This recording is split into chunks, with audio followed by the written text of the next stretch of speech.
که ستاسو خوښی نو د دې زینب دا عقیدي بغیر د دې فدیې نه پرېږدئ ځکه چې دا امیل دا د خدیجې رضی الله عنها امیل دی او هغې له د واده په موقع باندې ورکړم نو که ستاسو خوښی بغیر د دې امیل اخستو نه به موږ ابوالعاص رضی الله عنه پرېږدو او یا رسول الله تاسو نه قربان چې تاسو څنګه وایئ دغه شان به یې کوو د پیغمبر صلی الله علیه وسلم د مشرې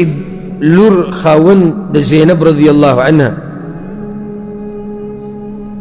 دی هم قیدي شوی و کافرانو سره و اسلام یې لا نه قبول کړی نو دی په قیدیانو کې راوستی شو بیا هلته د قیدیانو نه فدیه وغوښتی شو لږ ساعت مخکې باسو شو د قیدیانو نه څه وغوښتی شوه فدیه پیغمبر صلی الله علیه وسلم د فدیې ووي نو مکې والو د خپلو قیدیانو دپاره د مکې نه فدیه راولېږله او مالونه یې راولېږي نو زینب رضی الله عنها چې هغه دې خاوند نه و راپرېښودی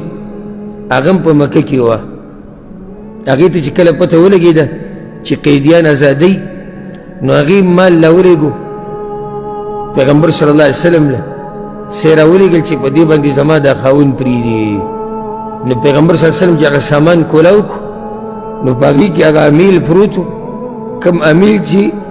خدیجې رضی الله عنها هغې له ورکړی و د خپل لور له د واده په موقع باندې نو پیغمبر صلی الله علیه وسلم ته خپله بیبي رایاده شو خدیجه رضی الله عنها نو عایشه وایي فلما رآها رسول الله صلی الله علیه وسلم رق لها رقة شدیده د دې سره دا زړه ډېر نرم شو او خپله بیبي ورته رایاده شوه حتی دمعت عیناه تر دې چې له سترګو نه یې اوښکې لاړې او ملګرو ته یې دا وویل إن رأيتم أن تطلقوا لها أسيرها